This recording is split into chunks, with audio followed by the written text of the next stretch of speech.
All right. Back to the Hooyah podcast, week 8. I'm Chad Grubbs. And I'm Cole Burke. Got a couple special guests already with us. We're going to go ahead and get into it, and then we'll go back and hit the recap because it was a pretty light week last week anyway. It was. We had Coach Jeff Whitehead a couple weeks ago, and now we have his wife. We sure do. The original. I mean, Yes. he says she's the Coach Whitehead. So Yeah. That's become a joke, but I think honestly, Ronnie Whitehead is the OG Coach Whitehead. There we go. There we go. Let's get that straight. Yeah. We know who runs the pants in that family. We know.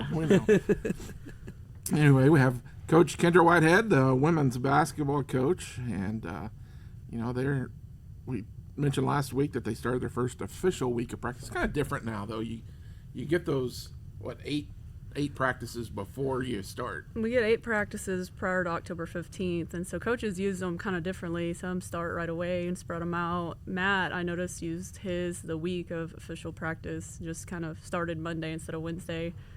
We did 2 a week for about 4 weeks and let them kind of just get a taste of it and hopefully acclimate a little bit. It changes the feel of the start date, to be honest. We save some of their gear and their shoes and stuff to still try to make October 15th a big deal. Yeah, this is the second year of that, third year of that. Third. Mm-hmm. Yeah, third year of that, but it gives you a chance. I mean, you get them here in August, and you don't have to wait until October to actually get them out there. It's super helpful. I mean, I feel like we already have more stuff in place. We have a scrimmage on Friday, and so that's pretty important, but we are a lot further along than we ever would have been without the 8 practices, obviously. And then when you have a veteran group or at least a motivated upperclassmen, they can continue to work on this stuff in their open gyms that you've already kind of put into place, so that's helpful. Talk about your team a little bit. You say a veteran group, but really you you have some players that are older that have been here, but I think we don't have anyone that's been in the program for 3 years, right? Correct. Right. We have Savannah and Grace. This is their 3rd year, right. but they've been injured. Right. Yeah. So I blame those COVID seniors on that deal. It was. I mean, you had a different year, and then you played. You had a lot of freshmen play last year, and they're going to be probably part of the big core of your team this year. So. Talk about the returns first, and then we'll hit on some newcomers. Yeah, so we have 5 seniors. Some of those are true seniors, and some are just graduating early or going on to chiropractor school or whatever it might be. And it's kind of different these years. Kids come in with their associate's degree or 30 to 40 hours of credits already, and so they have life decisions to make. And as basketball goes, a lot of that also injuries play into that and how their bodies are feeling at that point. And so we've added a couple extra seniors. We actually have a girl who has 3 more years of eligibility, but she got engaged this summer. And so she's also going to graduate and go on and start her married life. So we ended up with 5 seniors when we thought possibly we'd only have 2. And like you said, none of them have worn a Cowgirl jersey very much. So they're having to kind of learn and adjust just like our underclassmen are. But they're doing a great job. They're really motivated. They are good leaders. But it's also interesting to kind of watch our sophomores in that mix because they played a lot of minutes for us last year. And so a couple days ago, we split up and we played an actual 5-on-5 live quarter. And I give them timeouts. And I noticed in the timeout, we had one sophomore speaking in the huddle on one side and another sophomore speaking in the huddle on the other side. And so that was good to see because they're just kind of already taking on a leadership role, having played so many minutes last year. And then, obviously, Jackie had a great year last year, national freshman of the year. I mean, that's somebody you can build around, and you've kind of done that since you've been here. You've kind of had someone that you've been able to build around, and she showed that last year that she's one of those type of people. She is, and she's about all the right things. Jackie's a great person inside and out, and she works extremely hard. She is kind of a drive-first guard and really dynamic in the open court, about as dynamic as I've ever seen. She ran hurdles here for us as well. She's just super fast, lightning fast on the court. And pretty much if she gets in an open court, I just expect that she's going to get a basket.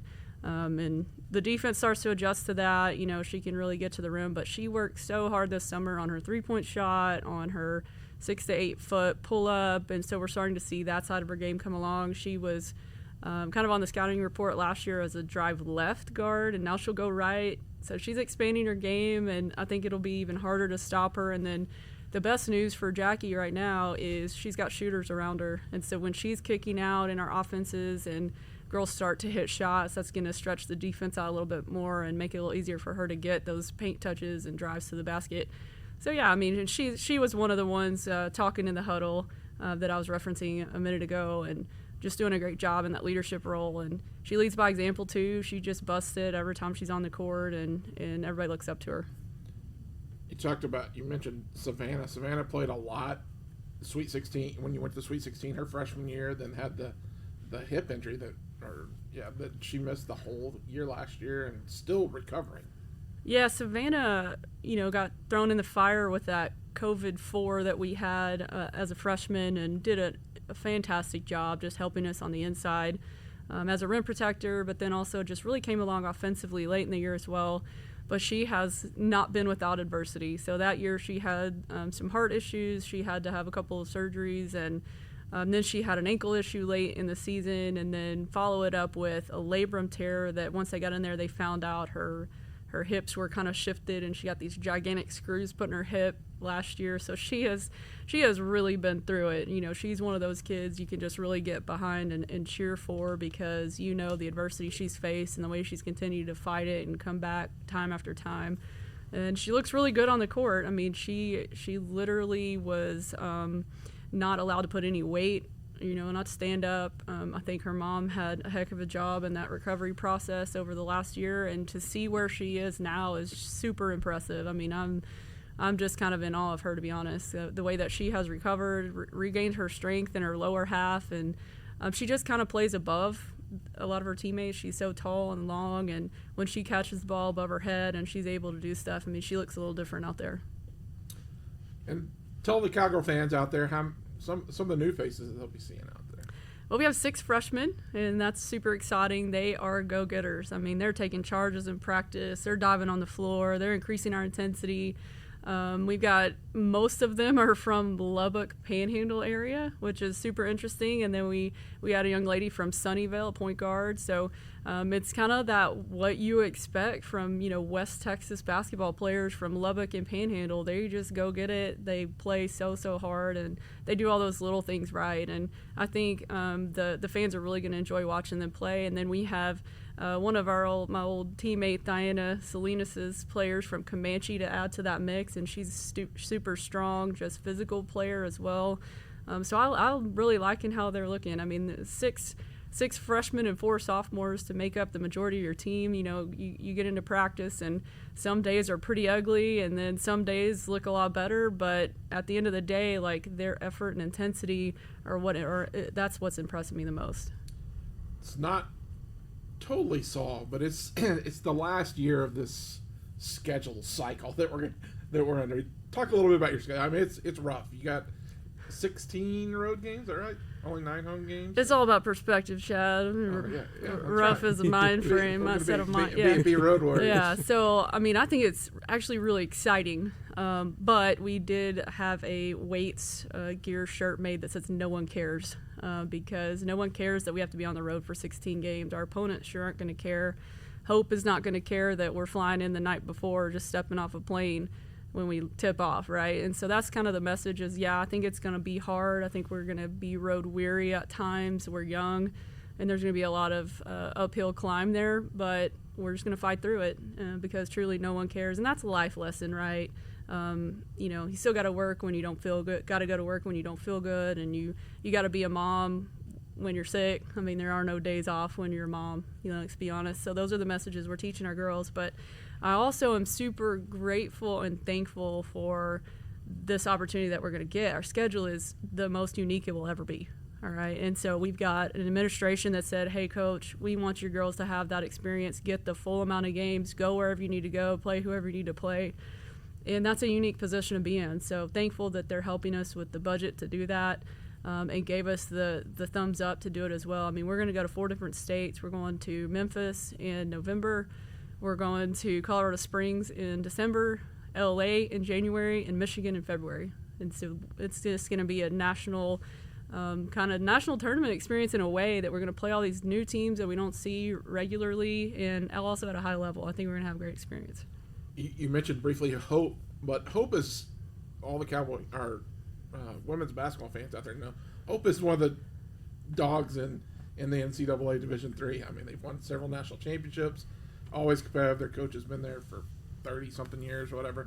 But that'll be a good environment for you girls I to mean, go that's there why I and see mentioned them. I mean, they play in an arena style, equivalent to a lot of the D1s that we see around this area. It's a fantastic facility in a small town where it's just all about basketball. And they're in the top, if not leading the country in home attendance every year. And so I think their fans will come out for a matchup like, us versus Hope. And it could be kind of eye-opening for our kids, but I think, all in all, it'll be a really fun contest, and I expect our kids to go compete, and going to be nice to face off against, another top team in the country. So you mentioned you have a scrimmage on Friday, and then you have another one, and then it's right into it, November 7th and 8th. Yep. Yeah, I mean, it's here. Basketball season comes really fast. You don't have a lot of time to prepare, so a lot of those early games are just still putting in your stuff and working on your stuff. And we're fortunate we've played TLU and Shriner the opening series the last few years in a row, so we'll be pretty familiar with those guys. But I think our kids are ready to get started. Once you've had 10 or 12 practices that are just you versus you, you're ready to see somebody else. It's awesome. It's crazy that it's already that time of year. Finally got some fall weather, some basketball weather. Yeah, it actually this week. feels like it today for sure. So, well, we appreciate you coming in and joining us for the podcast. Excited for basketball season. It's one of those things. Basketball is just a fun time. It is, and both you and Coach Brackett put a fun product out on the floor, and just come on out and enjoy the Cowgirls. I think the fans are going to like this group. They're going to be gritty, and they're going to get on the floor, and they're going to make exciting plays for sure. Awesome. Well, we appreciate it. Yep. Thank you, Chad. Coach Whitehead. Thank you. Go back and get the recap real quick. Yeah. The men and women soccer played. They went. Men went to Bellhaven last Wednesday, and they lost 2-0. But they came back on their way back. They played ETBU, and they picked up the win against ETBU on Friday night, and they won that game 3-2. Women's soccer won on Saturday night after the football game that had a weather delay. They played about an hour, and then they had a weather delay. I think they didn't get started back until almost 10 o'clock at night. It looked like whenever we were playing, like towards the end of that game, you could see the clouds start rolling in, and we were hoping ours didn't get delayed again. I guess it carried over to soccer. Yeah, they got started and played, and then it came in, and they got delayed. But they won their game 3-1. So, and then cross country went out to Southwestern. They did. Their final tune-up before the conference meet last week, and that's really all we had last week because volleyball was off, and then golf is playing right now at the Abilene Intercollegiate that we've talked about a couple of times. Matter of fact, they're playing as we speak. Yeah. So calm before the storm when basketball starts, football's still going, conference tournaments for soccer and cross country. Get a little nice little easy break before everything kicks back in. Yeah, out at the golf tournament, Harrison Cox, he was in second place overall, and then Allie Navarro, who is RGA, and she led the women's team, which that was really good for her, and I think she was in sixth place overall. So that's awesome.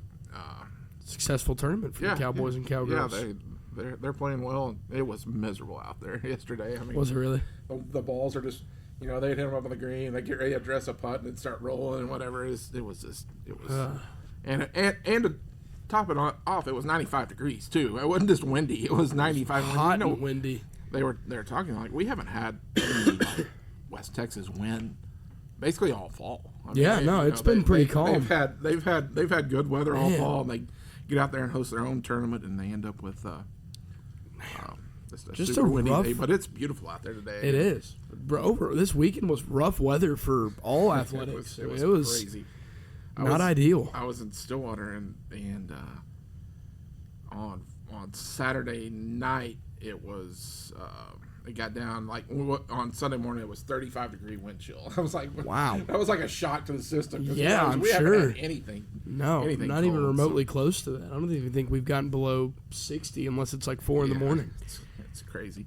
But that was pretty much the week that was last week. Besides the football Yeah. game, yeah, football, y'all won. We'll talk about that a little bit here with our guest. Our guest indeed. Caden Roden. Caden Roden, linebacker. Robot, Transformer, what are we calling you? RoboCop. I saw the Instagram they put out. In the Yeah. game notes, I said he looked like a Transformer. Yeah, he's RoboCop out there, man, in the middle of the field. Little Optimus Prime action. There you go. Caden's our middle linebacker and stud defensive player, and man, I've been so impressed. I mean, I'm always impressed with the defense because defense is pretty. But y'all had some bumps in the road the first few weeks, but I feel like it's just continually rolling downhill. I thought last week y'all played really, really well, and obviously against Mary Hard Baylor you played really well. Talk about that progress. I mean, you kind of had some new faces in new places. I mean, you had some veterans back, but you also had some new faces. How's that progression been? Yeah, I think it was kind of similar. Even in the spring, we had a lot of freshmen last year, and so a lot of them are sophomores this year. And I think it's just kind of getting them in that rhythm.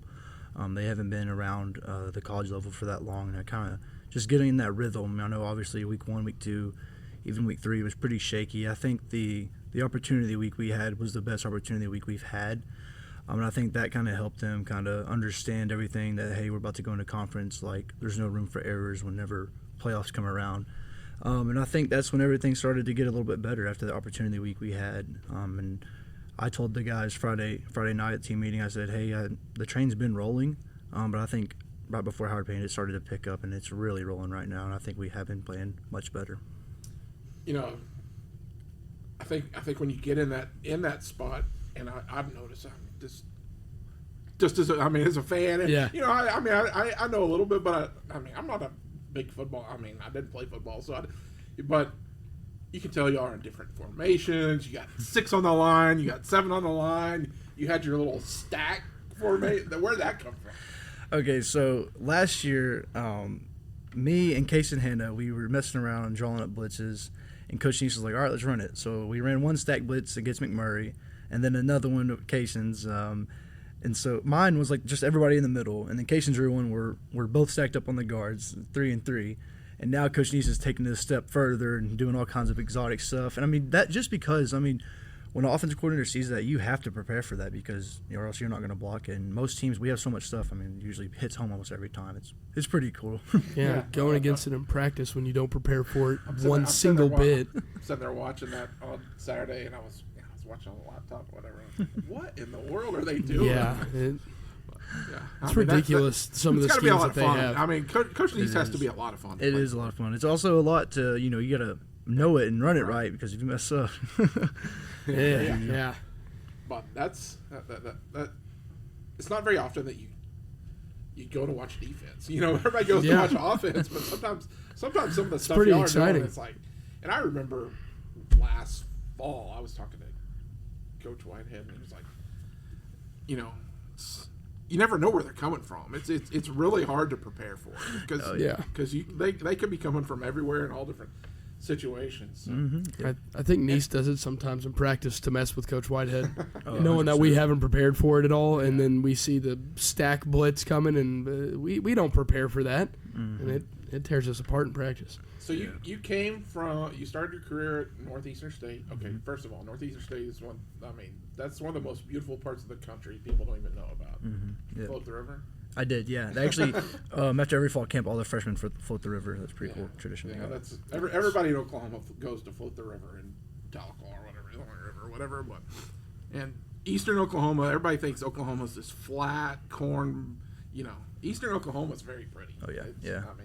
All the way down, like Tahlequah, all the way down, like Broken Bow. Like a lot of people go to Broken Bow, but that they don't realize it. It's really, really pretty over there. But anyway, so. You played a year, you redshirted a year there, then you played a year. Yes, sir. And then you transferred here last year ago spring, right? Mm-hmm. Yes, sir. Yes, sir.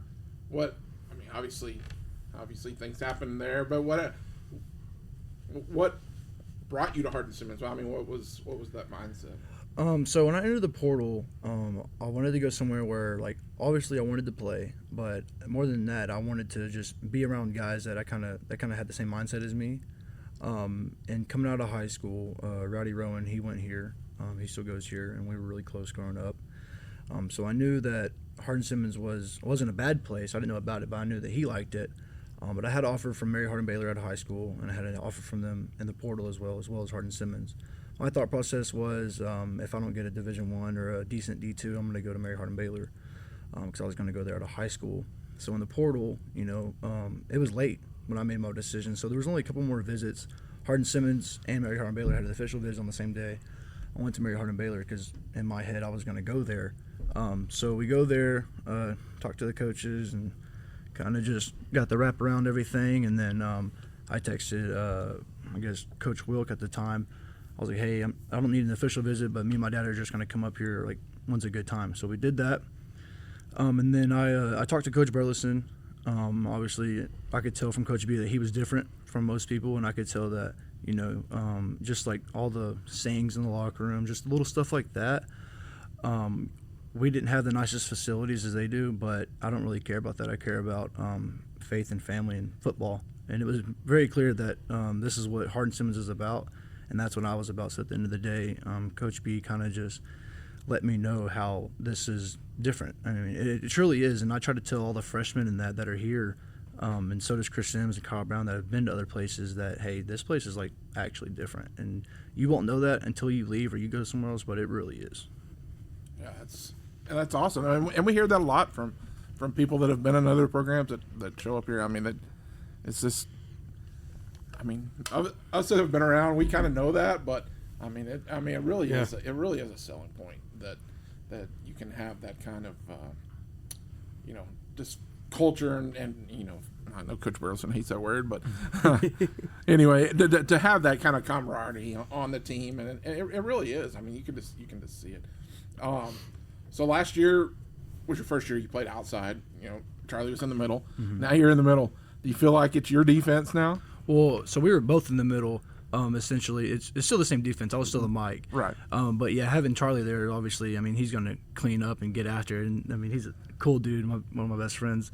But yeah, last year we both it's all our defense, and I still feel like that now. But obviously, without him there, and even without Case and Hannah and Matt Deanda, a lot of the seniors that have been there for 4 or 5 years, they're not here no more. So Braden Hargrove. So yes, I do feel like it's more of my defense now, but it's my turn to step up and be a leader more vocally than ever. You know what I mean? So a few weeks ago, I had the injury. Yes, sir. I'm obviously scary at first, Mm-hmm. but let's go back to your mindset. What when it happened, did you think that was it, or? So I hit the ground and I was like, oh, that felt weird, and I got up. I was like, oh, I can't walk. And then it started getting worse. I was like, oh my god. And so I got and sat down, and they were messing with it and like, that does that hurt? And I was like, yeah, that hurts. And then she's like, okay, well, we'll just have to get an MRI. And then that night, I couldn't do anything. I couldn't shower. I couldn't put my socks on. It was terrible. And I was like, man, there's no way. Like we just played Chapman, and it wasn't a good game. I missed a couple tackles, and I was like, dude, really? Like now? And I get the MRI back, and then I started feeling better. And then we also had the opportunity week 2 after losing at Christian. And so that was just like perfect timing. And I was just, man, praise God. Either way, it's always for a reason, but I am glad that it wasn't nothing serious, too serious. But, yeah. So we talked about it a little bit, but you're wearing the knee brace, and you're wearing you've always worn the elbow brace too. So it does look like a transformer. Adds to the Optimus Prime RoboCop effect for sure. It's not very comfortable, but I've gotten used to the knee brace now. Well, that elbow brace has flown off to the sideline a few times. So the thing with the elbow brace is it slides down, or if I'm pass rushing, the offensive line will sometimes grab it, and it slides down to my forearm, and then you can't really bend your elbow. So I try to take it off real fast because it's faster than, fixing it, taking off all the Velcro. Yeah. So I just chuck it to the sideline real fast. I remember there was one, I don't remember if it was early this year or last year, but it landed like right in front of my feet on the sideline. I wasn't, I was watching the game, and then I just see that land. I'm like, oh, it's Roden. Yeah. I look out there, you don't got no elbow brace on anymore, just having fun. Just like, heads up, grenade. Somebody put that on the bench. Chuck that thing. You were like middle of the field, far hash, and you let that thing rip like a discus, man. It's definitely a weapon. Yeah, no kidding. Yeah, the RoboCop effect is in full swing. How is that, like, you had the pick 6 against, that was another thing. We were talking, our defense has played really well. We have 4 defensive touchdowns this year. Like, y'all aren't just keeping points off the board for them. Y'all are putting it on the board for us. So how was running with all of that on when you got the pick six? So, so that was the first game back with the brace and Yeah. everything. And that week we knew Howard Payne liked to throw the ball laterally and get a lot of screen game. And so all week we're working on that. Mark Champion, he's tipping the screens, he's picking them off. He's like, "Oh, I'm gonna get one in the game." I'm like, "Bro, you're too slow." And so he tips it, and I catch it, and then I barely get off the ground. I just see ball, I remember Sunday meeting, Coach B making fun of your vertical on that. see ball, get ball, and I get it, and I'm like, "Oh, I gotta go score. I can't get caught." And then I see Mark on the sideline. I'm like, "Haha." Yeah, but no, that has been a big thing. I mean, Yeah. for defensive scrum, I mean, it's kind of given us separation. Yeah. in all those situations. Big momentum swings with those, especially ETBU this past Saturday when Harry got the pick Yeah, six. perfect Huge timing. momentum swing. Yeah, because they're in the red zone, and then they get ball back at half. That's 14 points right there. I think they were at like what, the 4 or Yeah. 5? They Yeah, 'cause were it was in the 90 10, yard. inside Yeah. the 10. Yeah, and that's always one of our goals every Friday meeting. One of our goals, hold them to X amount of rushing yards, passing yards, get 5 turnovers, defensive touchdown is always minimal, 1 defensive touchdown. And when you can do that, and you can do it, week by week, that's awesome. But a big thing for us though is getting more of them. We've had some quality turnovers, but not quantity. You know what I mean? Yeah. So that was a good timely one yesterday or last Saturday going into half, but. This week we want to try to get that ball out a lot more times than just once. But getting in the box is always awesome. Yeah, that's especially as a defensive guy. Whoa. Yeah. You want to handle that? The questions. Oh, yes, of course. Yes. I think I had them off the dome, but it's Oh, good okay, to have perfect. them. I didn't in have front your of me, sheet yeah. today, so anyway. Yeah. We're going to get the rapid fire section going right. here, which usually doesn't turn into quite rapid fire, but just some fun questions so the fans get to know who Caden Roden is off the field. So a rapid fire questions is, you haven't been here too long. You've been here, this is your second year, but you know how it is here. You create a lot of good memories with a lot of great people. What has been your favorite on the field moment that you've had in your time at HSU? We were talking about the tower blitzes. Last year to solidify conference against UMB, we ran both of mine and Case and Hannah's blitz in 3rd and 4th down that won us conference. So just that and just soaking in that moment with all the seniors and everybody else and just doing something.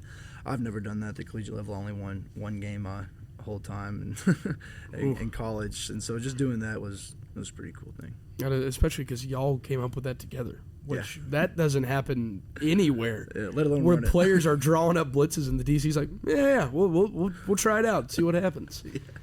That's awesome. And then off the field moment, I know we have a lot of team dinners, position group get-togethers. What's an off the field moment that stood out to you that's been your favorite so far? Probably last year at the end of fall camp. Usually after every fall camp and every spring we have the slip and slide out there on the field. And a lot of the D linemen get out there and they get their shirts off. They're all running around. And You have Martins running around without a shirt Garrett on. Hurley, it gets soap in his eyes, and that was just hilarious. We're playing kickball and stuff like that, and then all the coaches are out there. We're tackling Coach Elkins, putting him, waterboarding him. It's always a good time. It's enhancing the family. And also, shout out Garrett Hurley, G Herbo. G Herbo, Coach yes, at sir. Cypress Yeah. something now. A lot of memories about old G Herbo, man. That's he had soap in his eye last year during that. He couldn't see. I can't say that I'm surprised. That's hilarious. And let's say we've had two football guys on. Mm-hmm. Both have had the same answer. We're gonna see if you keep the streak going here, or you have someone else. You're shipwrecked and you're stranded on an island out in the North Pacific Ocean, and you have one teammate that you get to bring with you to help you survive and get back to land. Who are you bringing with you? One teammate, One teammate. and the other two football guys said the same person. They said the same guy. What? And it's probably who I would say. Were they offensive linemen? Or- No, it was Micah Henderson and Chris Sims. And it's got to be a player. It's got to be a player. Let me think about this. We got to survive. It's not going to be a quarterback, running back, receiver. It's going to have to be a D lineman, offensive lineman, body. Lunsford maybe, big guy. Yeah. He'd protect me. Yeah. Oh, so you're looking for protection in this I'm looking situation. for protection. Yeah. Okay. Somebody, we're going to go to war. We got to. Yeah. You got to go kill Crawl our way out of animals there. and feed yourself. Oh, dude, this is a hard question. They is. said the same person. They said the same person. Like immediately. It was Yeah, the first it wasn't person that came even- to their head. It wasn't even like a thought. I'm gonna let you say your own. I'm not giving you Let any me- hints. You don't have to say the same guy, but Well, I would say Mark. Mark's got a messed up knee right now. We're not gonna go with him. yeah, that's true. Stucky's too goofy. And he's taking the violence approach. Usually people are like, "Oh, who's gonna Who's going to you get know, me out of this? get me How out of am I- this, how all am I that?" gonna I like survive? this. He's taking. They're taking over that island. They want to stay there. Let me get the All-American center, Hayden Philpott, just because Hayden Philpott. he's going to use his brain. He's going to be smart, but at the same time, if it comes to violence, we can both be violent together and take over. Well, he also fell asleep when he was going to be on the podcast earlier. So if you're getting attacked and he's just sound asleep over there, I can manage that. Wait, who'd everybody else Clint say? Thurman, because of his fishing and hunting abilities Thurman, okay. and his outdoorsman like persona Is it Clint with the mustache or without? with the mustache. It's Clint with the mustache. It's Okay, Tombstone okay. Clint Thurman. I could see that. Yeah, Clint just because of Thurman's his a good outdoor name. instincts. But Hayden Philpott. All right, Interesting, shout out Philly putting on for the big bodies right there. I like that was a completely different approach than we've had. Yeah. They're just like, who's someone that I like? They'd be good to be with. They can get food. This guy's attacking. They're taking that island over, making it their own. And then, what would you say that your go-to celebration is? So you pick six, or you get a big sack. What's your go-to celebration? Last year was a thumbs down from the Gladiator. That was a big theme on our That team was a last good year too. theme. I do like that one, but honestly, sometimes I'm so tired or like just so excited or ready for the next play. Like I just yell and flex. Just chaos. I'm not a big celebration guy. I like to give high fives to the team, but really I'm just gonna yell. Yeah, all right. I like that. Just a pure little passion for the game. flex. I do like the thumbs down though. That's a good one. Thumbs down. That was a really cool theme that we had last year. Yeah.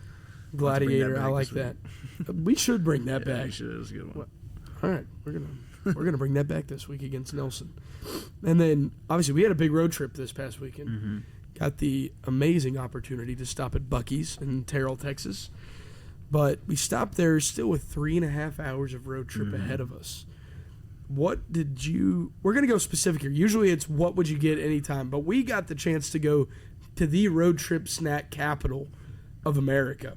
What did you get at Buc-ee's? So Buc-ee's is only 20 minutes from my house back home. Oh, the Roy So- City one, right?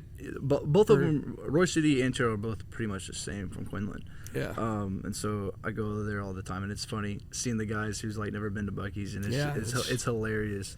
And my girlfriend actually met us there because she lives in Abilene and she drives back too, and so I only got a sweet tea because I had an extra Chick-fil-A sandwich on the bus. Okay. I was collecting sandwiches. I didn't get anything. She got some beaver nuggets though. That's Beaver classic. nuggets and a sweet tea, and she always gets an icy. But Okay. usually I'll get some beaver nuggets or some jerky or barbecue sandwich. All right. Can't go wrong there. Fresh brisket on the board. Yep, that's right. That's what we like to hear right there. That is crazy that you had Buc-ee's just accessible. Hey, Hayden Hayes, it's literally right beside his high school almost. Yeah, I played my sophomore year of high school. I played at the Roy City Stadium, Yeah, and you can see it's Buc-ee's ridiculous. from the stadium, which is insane that people just have that capability to go whenever they want to. The most underrated thing at Buc-ee's is the protein bags. They I've have- never had one of It's those. like the smoked turkey and the cheese. And it's like a boiled egg in there, Bodie- fruit and nuts. Bodie It's, like, Walters awesome. got one of those on the road trip back, which doesn't surprise me at all. You know us big guys. So we gotta Yeah, we you gotta have gotta- a protein. You need some more calories, you know. And then, what's a favorite Bible verse that you have that really resonates with you, or something that you like to live by day? There's a lot. That's also a tough question. I'd probably just say Proverbs 27:17. Iron sharpens iron, one man sharpens another. You know, I like that. healthy, good competition that says, basically, having other people around you, people you surround yourself with, matters a lot. Yeah, Matters a lot, and I think that's a good thing for anybody, especially somebody really young, learning that at a young age, especially for an athlete. absolutely. And like we talk about in the program all the time, it's not just about right now. That applies to real life, Yeah. in a job field, or you have a good coworker with you, being able to make each other better. Yeah. That's a really good answer. I like that. And then what's your Caden Roden pregame routine? So we're going to go home game here. We have time at the facility. Obviously, road trip. You don't really get to get into the full thing. But what are you doing pregame to get yourself locked in? So let's start with pregame meal. So okay. I have a problem where I cramp no matter what I do. IV, it does not matter. I will cramp. This year I have not done it yet. Thank the Lord I've not cramped yet. But there's something wrong with my body or something, or maybe it's a mental thing. But so this year I've been doing this, like, it's always the same. So starting Wednesday night, I start taking magnesium. I have gotten a couple IVs Friday night. So I'll take the magnesium and stuff. But pregame meal Friday night is white rice, salmon, chicken, and edamame, which is like I love that. Put some salt on that, and I'll eat that. And sometimes I'll put like some sriracha or just some barbecue sauce on it, just to give not the edamame, but the rice and everything. Yes. And I'll have just a little bit of Pedialyte, and I'll do all that. And then I'll also have some avocado. And then breakfast is going to be, I'm going to wake up before we do the walkthrough and everything else. I'm going to have 3 eggs, sourdough toast, and then an avocado again. And then I'll eat that.